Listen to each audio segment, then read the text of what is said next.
الحمد للہ رب العالمین والعاقبۃ للمتقین والصلاة والسلام علی اشرف الانبیاء والمرسلین اما بعد اعوذ باللہ من الشیطان الرجیم بسم اللہ الرحمن الرحیم۔ دنیا کے اندر جتنی چیزیں بھی تخلیق کی جاتی ہیں ان چیزوں کو استعمال کرنے کے کچھ اصول اور کچھ قاعدے، کچھ ضابطے ہوتے ہیں۔ کوئی بھی مشین اگر اپنے ضابطوں اور اپنے اصولوں کے مطابق استعمال نہ کی جائے تو اس میں بگاڑ پیدا ہو جاتا ہے۔ یہ کائنات اللہ رب العزت نے تخلیق فرمائی ہے۔ اس کائنات کو بھی اگر اللہ اور اس کے رسول صلی اللہ تعالیٰ علیہ وسلم کے دیے ہوئے اصولوں کے مطابق چلایا جائے گا تو بگاڑ پیدا نہیں ہوگا۔ جب لوگ دھرتی رب کی ہو، زمین اللہ کی ہو، بندے اللہ کے ہوں، لیکن نظام اللہ رسول کا رائج نہ کیا جائے اور اپنی مرضی کے مطابق چیزوں کو لیا جائے تو پھر بڑی کوشش کے باوجود بھی معیشت، معاشرت، سکون، امن، عدل یہ چیزیں قائم نہیں ہوتی۔ اسلام کو جب ہم کامل، مکمل اور اکمل دین کہتے ہیں تو ہمارے دین نے ہمیں مسجد چلانے کا طریقہ بھی بتایا ہے اور ملک چلانے کا طریقہ بھی بتایا ہے۔ جس طرح کتاب و سنت کا نظام مسجد میں، مدرسے میں رائج کرنے کا کہا گیا ہے، اسی طرح کتاب و سنت کے نظام کو دنیا میں رائج کرنے کا کہا گیا۔ اللہ تبارک و تعالیٰ کی اس زمین کو، نظام حکومت کو، نظام عدل کو، نظام پارلیمنٹ کو جب شریعت اسلامیہ کے وضع کردہ اصولوں کے مطابق چلایا جائے گا تو امیر، تاجر، دولت مند، بیوروکریٹس یہ سب بھی سکون محسوس کریں گے، بہت سارے اعتماد کے ساتھ تجارت کر سکیں گے، وفاداری کے ساتھ اپنا وقت گزار سکیں گے۔ غریب آدمی کو آسائشیں اور سہولیات اس کے دروازے پر ملیں گی۔ اللہ تبارک و تعالیٰ نے بہت سارے اپنے نیک بندوں کو اقتدار دیا۔ رب کریم نے حضرت داؤد علیہ السلام کو ملکوں کا بادشاہ بنایا، حضرت سلیمان علیہ السلام کو اللہ تعالیٰ نے اقتدار دیا، اللہ تعالیٰ نے حضرت یوسف علیہ السلام کو اقتدار عطا فرمایا، اور پھر قربان جائیں اللہ تعالیٰ نے میرے نبی کریم علیہ السلام کو اقتدار عطا فرمایا۔ حضور سید عالم صلی اللہ تعالیٰ علیہ وسلم نے بحیثیت ایک سربراہ مملکت کے وہ سارے کام اپنے سامنے حضور نے کیے۔ نبی پاک علیہ السلام رحمت للعالمین ہیں، کسی شخص کی ذرا سی تکلیف حضور کو سونے نہیں دیتی، لیکن حضور نے اپنے سامنے نفاذ کرایا۔ اگر کسی کو کوڑے لگنے کی ضرورت تھی تو فرمایا اس کو لے جاؤ، وہاں باندھو، کوڑے مارو۔ اگر کسی شخص پر چوری کی، زنا کی کوئی حد جاری کرنی تھی تو حضور نے اپنے سامنے وہ جاری کروائی۔ نفاذ عملی قانون کا اپنی نگاہوں کے سامنے کروایا۔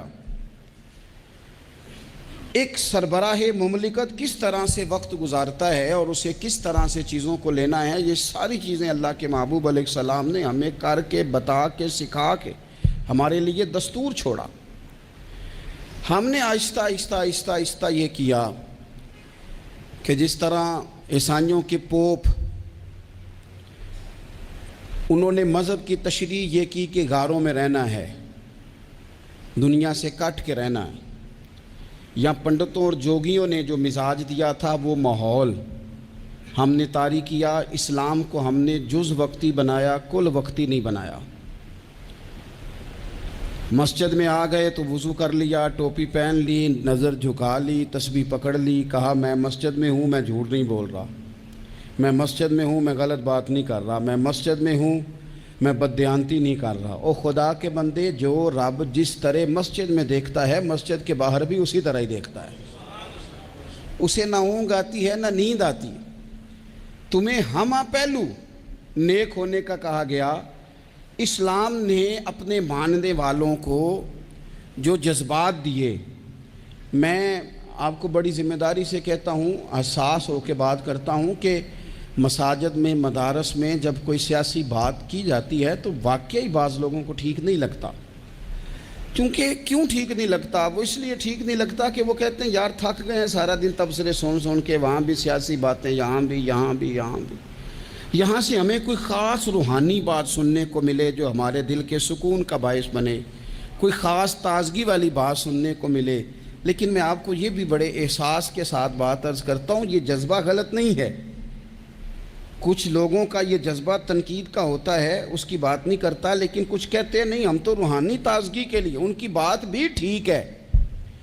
لیکن میں آپ سے عرض کروں، میرے رسول پاک علیہ السلام نے اور حضور کے چاروں خلفاء نے سیاست کی جتنی تدبیریں کی ہیں وہ مسجد شریف میں بیٹھ کے کی ہیں، کیونکہ یہ جذبہ پاکیزہ تھا، خلوص والا تھا، خدمت والا تھا، اشاعت تبلیغ والا تھا، دین کو آگے پھیلانے والا تھا۔ تو یہ پاک جگہ پر بیٹھ کے بات ہوئی، اسے پلید، ناپاک اور چونکہ غلط اب کیا گیا ہے تو اب بعض چیزیں بوجھ بنتی ہیں۔ قرآن مجید کی جو آیت کریمہ میں نے تلاوت کی ہے نا، میں آپ سے عرض کروں، معیشت سے زیادہ، معاشرت سے زیادہ، ایٹمی طاقت سے زیادہ ضرورت نیک لوگوں کی ہوتی ہے۔ یاد رکھنا، بہترین قسم کا اسلحہ موجود ہو لیکن چلانے کا فن نہ آتا ہو تو بندہ دشمن کا کچھ بھی نہیں بگاڑ سکتا۔ انسان کے پاس بہترین گاڑی موجود ہو لیکن اسے چلانی نہ آتی ہو تو اس کے لیے سفر کبھی بھی مکمل نہیں ہوتا۔ ہمارے پاس سارا کچھ ہے، دیانتدار لوگوں کی کمی ہے۔ لوگ کہتے ہیں معیشت کا کچھ کرو، معاشرت کا کچھ کرو، تو یہ قرآن دیکھیں اللہ کا کیا فرماتا ہے۔ رب کا قرآن کہتا ہے الذین ان مکناہم فی الارض، کچھ لوگ وہ ہیں کہ اگر اللہ انہیں زمین میں اقتدار عطا کرے، وہ کیا کریں گے؟ اقاموا الصلاۃ وآتوا الزکوٰۃ، وہ نماز قائم کریں گے، زکوٰۃ ادا کریں گے، وامروا بالمعروف، وہ نیکی کا حکم دیں گے، ونہوا عن المنکر، وہ بری باتوں سے منع کریں گے، وَلِلَّهِ عَاقِبَةُ الْأُمُورِ، اور ہر کام کو اللہ ہی کی طرف لوٹ جانا ہے، سب کاموں کا انجام اللہ کی طرف ہونا ہے۔ ان لوگوں کو رب اگر اقتدار دے، ضرورت بندوں کی زیادہ ہے کہ بندے دیانتدار ملے۔ یہ وہ لوگ نہیں ہوتے کہ انہیں مال مل جائے تو یہ عیاش ہو جاتے، بلکہ انہیں مال کے خزانوں کی کنجیاں ملیں تو یہ رب کی غریب مخلوق کے لیے دروازے کھول دیتے ہیں۔ یہ نمازوں کا خیال کرتے ہیں، یہ دین کا ابلاغ کرتے ہیں۔ بیٹھے تھے حضور کے صحابہ حضرت عمر کے گرد، دوست یار پرانے باتیں ہو رہی تھیں، تو حضرت عمر کہنے لگے دور خلافت چل رہا ہے جناب عمر کا، میں کہہ چکا ہوں کہ ہمیں ضرورت متقی پرہیزگار لوگوں کی ٹیم کی ہے، ان لوگوں کی ضرورت ہے جن کے دل میں درد ہو، جو تقوی والے ہوں، جو مخلوق خدا کے بارے میں گنجائش رکھتے ہوں۔ حضرت عمر کے گرد دوست آپ بیٹھے ہیں تو حضرت عمر کہنے لگے چلو اپنی اپنی کوئی خواہش ہی بتاؤ۔ تو چونکہ حالات بڑے خراب تھے، قحط کا دور تھا، بعض جگہوں پہ غریبوں کو بڑی مشکل تھی، تو سب لوگوں نے صدقات اور خیرات کی ہی بات کی۔ ایک صاحب کہنے لگے میرا دل کرتا ہے کہ زمین غلے اور اناج سے بھر جائے ساری اور میں اللہ کی مخلوق میں بانٹ دوں۔ تو دوسرے نے کہا میرا دل کرتا ہے سونے چاندی سے زمین بھرے اور میں رب کی مخلوق پر تقسیم کر دوں۔ ایک تیسرے صحابی بھی فرمانے لگے میرا دل کرتا ہے سونے چاندی سے نہیں، ہیرے جواہرات سے یہ زمین بھرے اور میں اللہ کی مخلوق میں بانٹ دوں۔ سب اللہ کی مخلوق پر کرم کرنے کی، رحم کرنے کی، تقسیم کرنے کی بات کر رہے تھے۔ تو پھر بول کے کہنے لگے عمر آپ بھی تو بتائیں نا، آپ کی بھی تو کوئی خواہش ہوگی نا۔ تو حضرت عمر دیر تک خاموش رہے، پھر ٹھنڈی آہ بھری، فرمانے لگے میرا دل کرتا ہے یہ زمین حضرت معاذ بن جبل جیسے لوگوں سے بھر جائے، میرا دل کرتا ہے یہ زمین حضرت حذیفہ بن یمان جیسے لوگوں سے بھر جائے، میرا دل کرتا ہے یہ زمین حضرت ابو عبیدہ بن جراح جیسے لوگوں سے بھر جائے، یہ زمین ان لوگوں سے بھر جائے، اور میں پھر ان سب لوگوں کو ساتھ ملا کے زمین پہ رب کی اطاعت کا چلن عام کر دوں، لوگوں کو رب رسول کا فرما بردار بنا دیا جائے، خیر والے لوگوں سے زمین بھرے۔ میری خواہش یہ ہے جب خیر والے لوگوں سے زمین بھر جاتی ہے پھر معیشت بھی ٹھیک ہو جاتی ہے، معاشرت بھی ٹھیک ہو جاتی ہے، دفاعی محاذ پر بھی لوگ کامیاب ہو جاتے ہیں، تعلیم اور صحت کے شعبوں میں بھی مضبوطی آتی ہے۔ شرط یہ ہے، تم نے پوچھی ہے امامت کی حقیقت مجھ سے، خدا تجھے میری طرح صاحب اسرار کرے، ہے وہی تیرے زمانے کا امام برحق جو تجھے حاضر و موجود سے بیزار کرے اور موت کی شکل میں دکھلا کے تجھے رخ یار زندگی تیرے لیے اور بھی دشوار کرے۔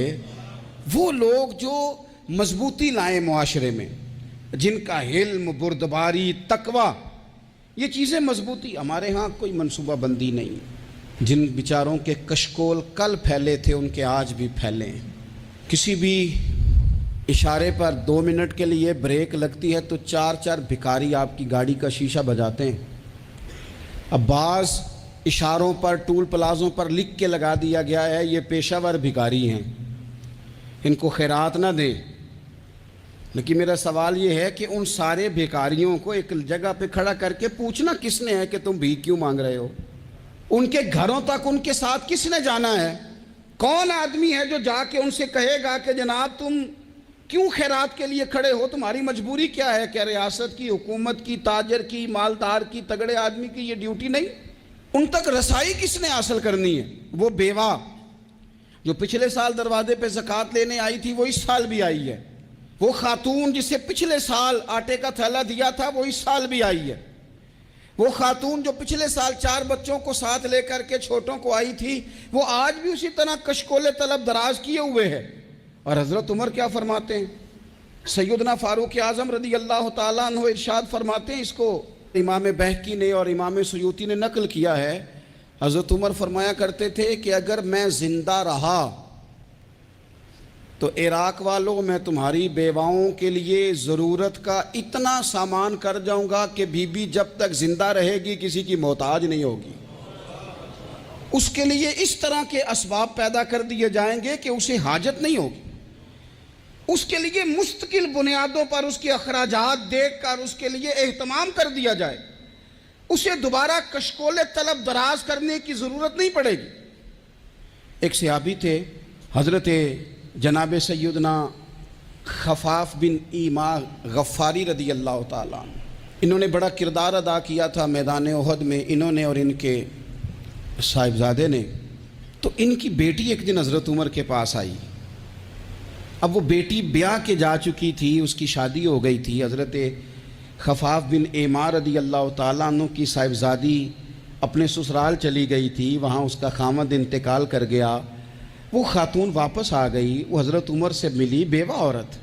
اس بیوہ خاتون نے آ کے یہاں تو میرے بھائی وہ فوجی بیچارے جن کی بیویاں، جن کو ایک تقریب میں تو خوب ایوارڈ دینے کے لیے بلایا جاتا ہے، میں نے یتیمی کا وقت گزارا ہے، مجھے پتہ ہے کہ 2-4 مہینے لوگ آ کے کہتے ہیں کوئی حکم ہو جاتے 10 آجے، پھر جب 1 سال گزر جاتا ہے تو پھر لوگ کہتے ہیں 4 بھرا نے کام کیوں نہیں کر دے؟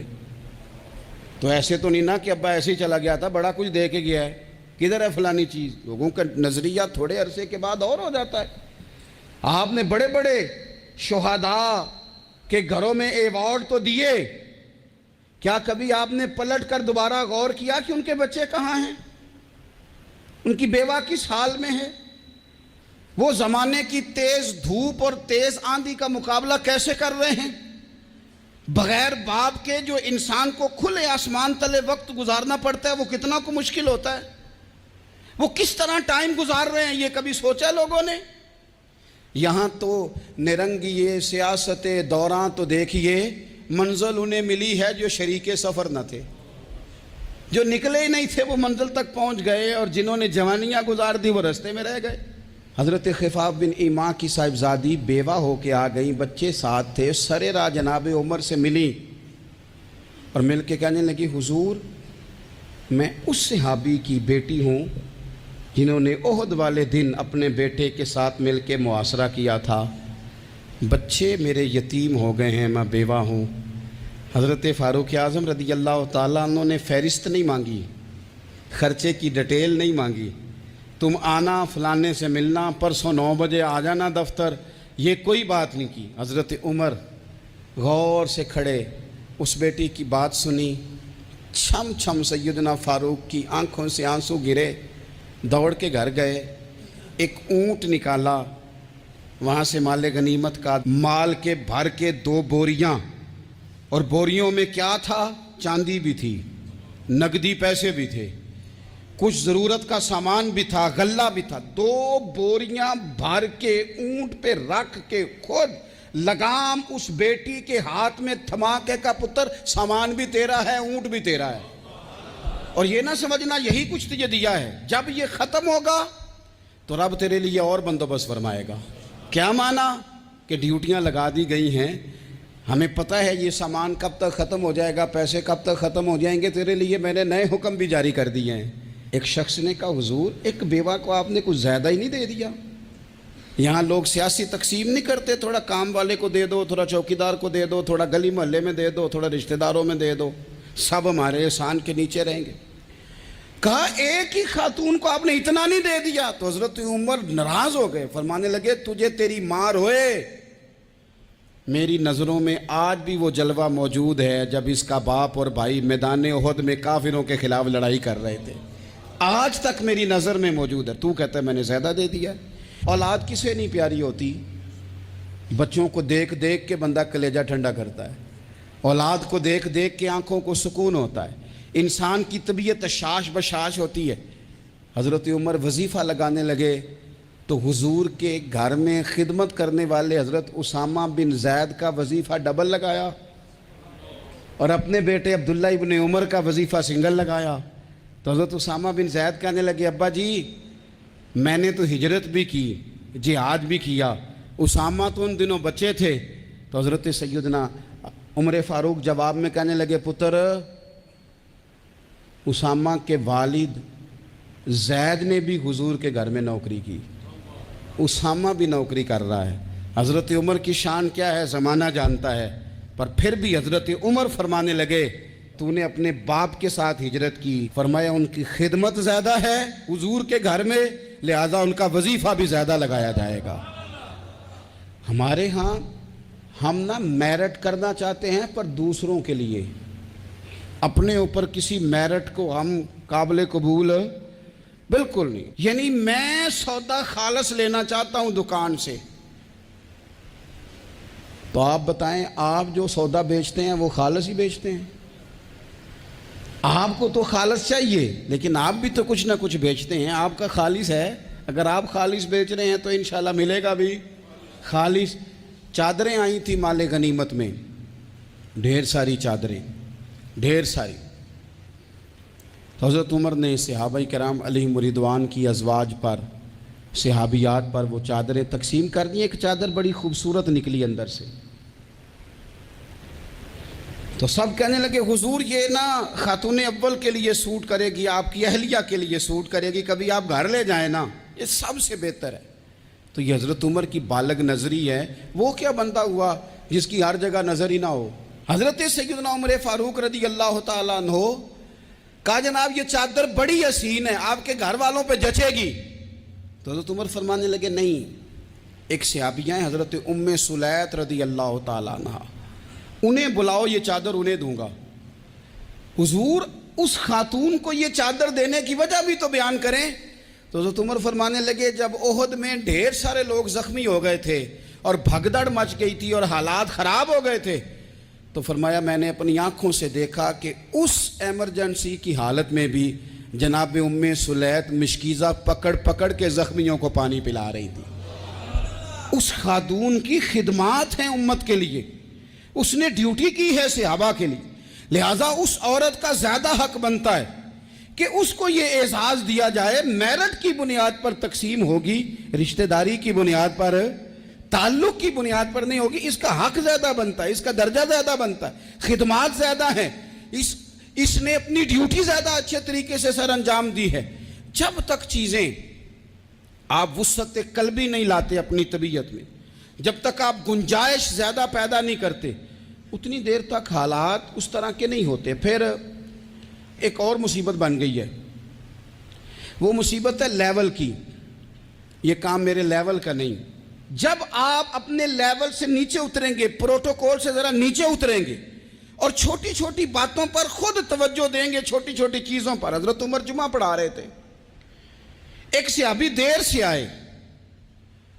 اب یہ نماز کا پوچھنا، جمعے کا پوچھنا، مطلب حکمران صاحب تو اوپر لیول کے ہیں، وہ تو پوچھیں گے کہ جناب میرے ساتھ تو آپ قومی سطح کا بندہ بٹھائیں، یہ والی باتیں. لیکن چھوٹے چھوٹے سوراخ پیدا ہوتے ہیں، پھر بند ٹوٹتے ہیں، حالات بگڑتے ہیں. قوموں کا اخلاق چھوٹی چھوٹی جگہوں پہ پہلے بگڑتا ہے.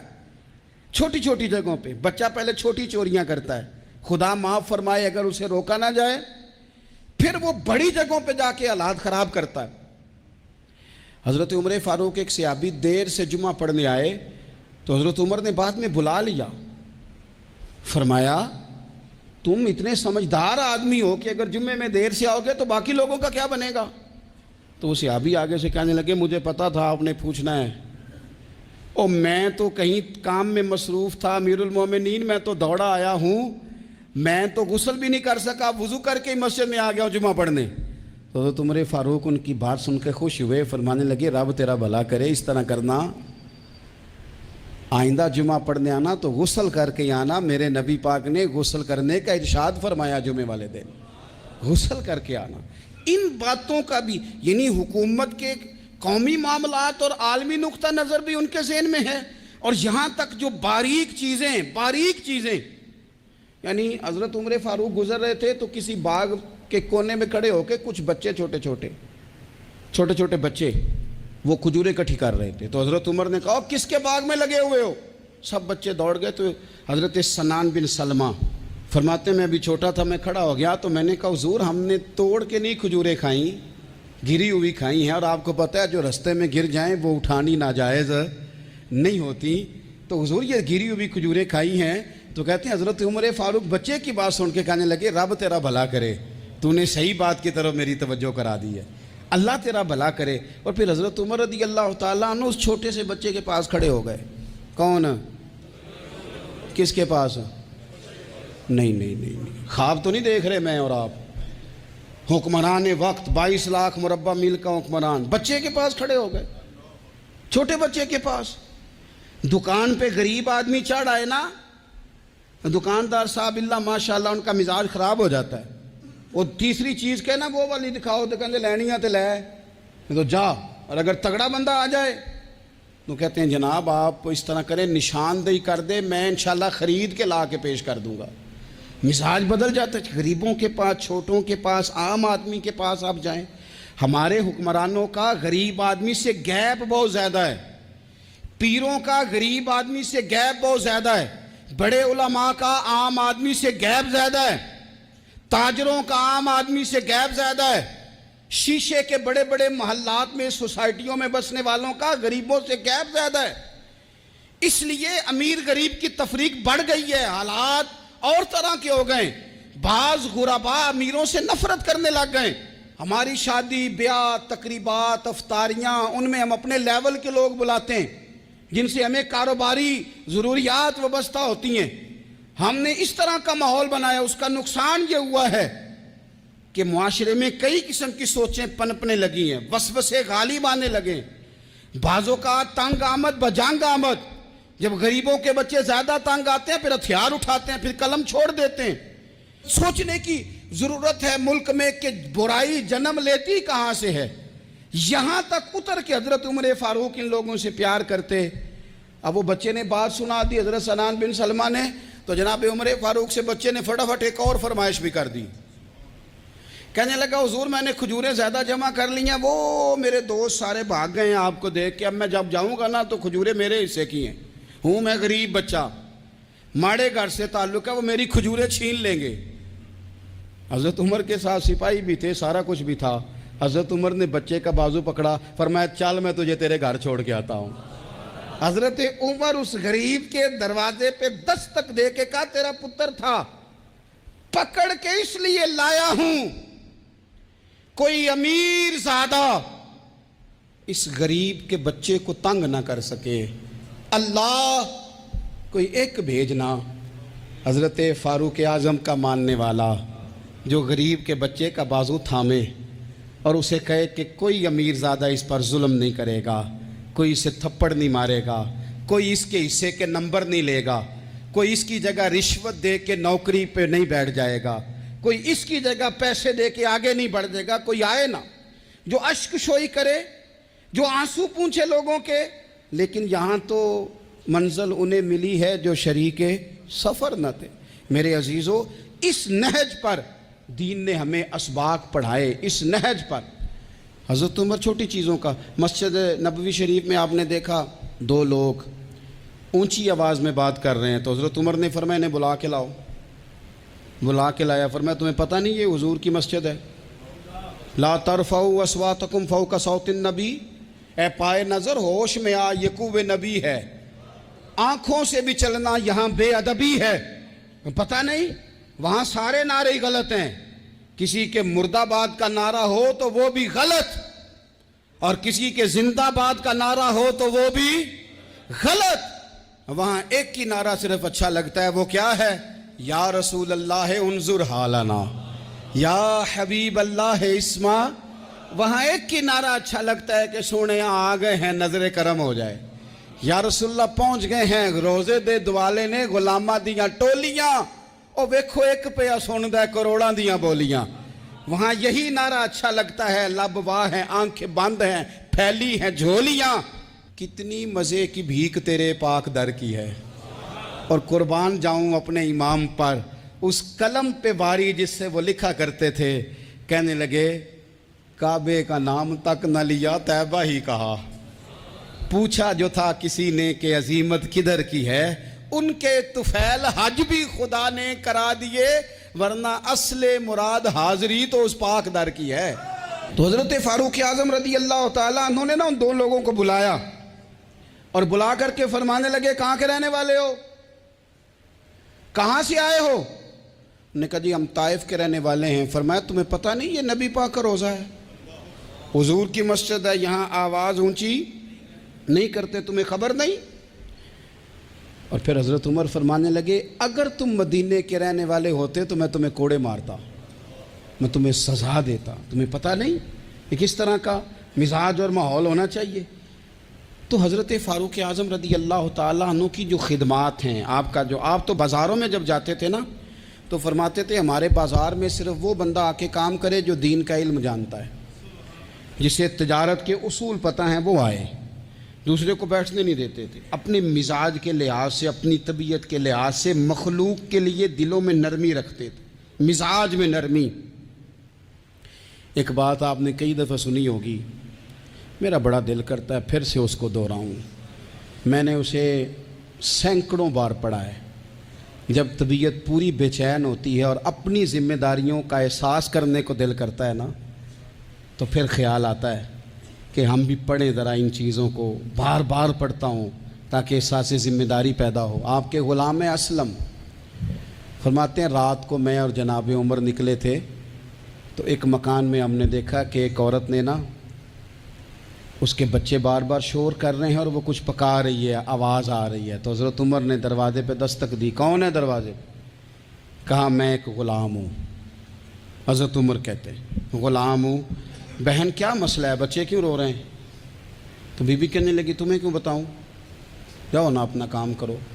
حضرت عمر نے اصرار کیا تو تلخ لہجے میں، جس سے غصہ نہیں کر جاتے حکمران، councillor, chairman, M P M N A ناراض نہیں ہو جاتے، اس تلخ لہجے میں بی بی کہنے لگی دعا کرو اللہ میرے اور عمر کے درمیان قیامت میں فیصلہ کرے۔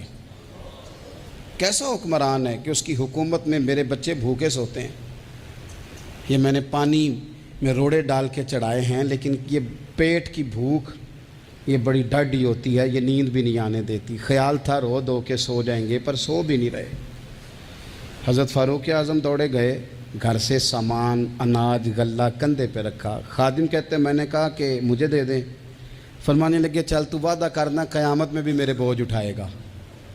کہ حضور نہیں، وہ تو میرے بس کی بات نہیں۔ فرمایا پھر مجھے کرنے دے۔ دوڑے آئے، اس خاتون کے دروازے پر لا کے وہ چیزیں رکھیں۔ کہا بہن اگر تو پردہ کر لے تو یہ غلام نہ آج کھانا پکا دے تیرے بچوں کو۔ پھر وہ گھی چڑھا کے، چینی ڈال کے، کچھ سامان پکتا تھا وہ کھانا پکایا۔ غلام کہتے ہیں جب پھونکے مارتے تھے تو داڑھی سے دھواں نکلتا تھا، آگ جلاتے تھے دھواں نکلتا، پھر کھانا پکایا، پھر ان بچوں کو کھلایا۔ پھر حضرت عمر فاروق رضی اللہ تعالیٰ عنہ نا تھوڑے پیچھے بیٹھ گئے تو بچوں کے ساتھ اس طرح کی باتیں کرنے لگے کہ وہ ہنس پڑیں۔ جناب اسلم کہتے ہیں بچے اس بیوہ کے ہنستے تھے، بچے ہنستے تھے اور عمر روتے تھے۔ جب وہ ہنستے تھے تو فاروق روتے تھے۔ پھر وہ بچے آہستہ آہستہ لیٹنے لگے، اور جب وہ سونے کی طرف بڑھنے لگے تو حضرت عمر کہنے لگے بہن میں جاؤں؟ کہنے لگی رب تیرا بھلا کرے، میرا کلیجہ پھٹ جاتا اگر میرے بچوں کو آج شام بھی روٹی نہ ملتی۔ تو سیدنا فاروق اعظم رضی اللہ تعالیٰ عنہ کہنے لگے پھر تو میرے لیے دعا کرے گی؟ کہنے لگی میں دعا کرتی ہوں اللہ عمر کی جگہ تیرے جیسا کو نیک آدمی بٹھا دے۔ تو حضرت عمر کہنے لگے ایک چھوٹی سی گزارش بھی مان لو گی؟ کا کیا؟ فرمانے لگے کوئی یہ میری خدمت اگر پسند آئی ہے تو عمر کو معاف نہیں کر دیتی؟ غلطی ہو گئی، اسے پتہ نہیں تھا۔ اپنے منہ سے کہنے لگے سیاںا بھی نہیں، باشعور بھی نہیں، اسے چاہیے تھا خلافت کی ذمہ داریاں نہ لیتا۔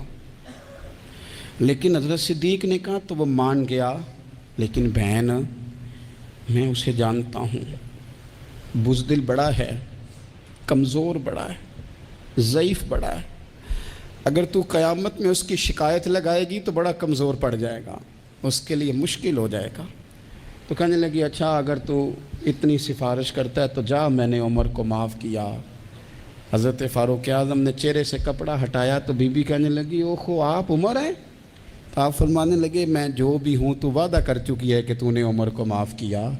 پھر باہر نکلے اور اپنے خادم جناب اسلم سے کہنے لگے 2 بندے اور بلا اور انہیں گواہ بنا کہ میں نے اس غریب کے روتے بچے ہنسائے ہیں، تو جا کے ان کو بتا میں نے وہ ہنسائے ہیں، اس کے بھوکے بچوں کو میں نے روٹی کھلائی ہے، اور تو گواہ ہو جا کہ اس بی بی نے خود کہا ہے بغیر جبر کے، میری گزارش پہ کہا ہے کہ میں نے عمر کو معاف کی۔ کیوں نہ ہم بھی اپنی اپنی ذمہ داریوں کا احساس کر لیں، کیوں نہ ہم بھی جہاں جہاں ہماری ڈیوٹی ہے ہم بھی وہاں غور کر لیں، کہیں ایسا تو نہیں کہ ہم بھی کمزور پڑ گئے ہیں، ذمہ داری تو لے لی ہے پر اب ہم ادا نہیں کر پا رہے، ورنہ وہاں سے معافی لے لیں۔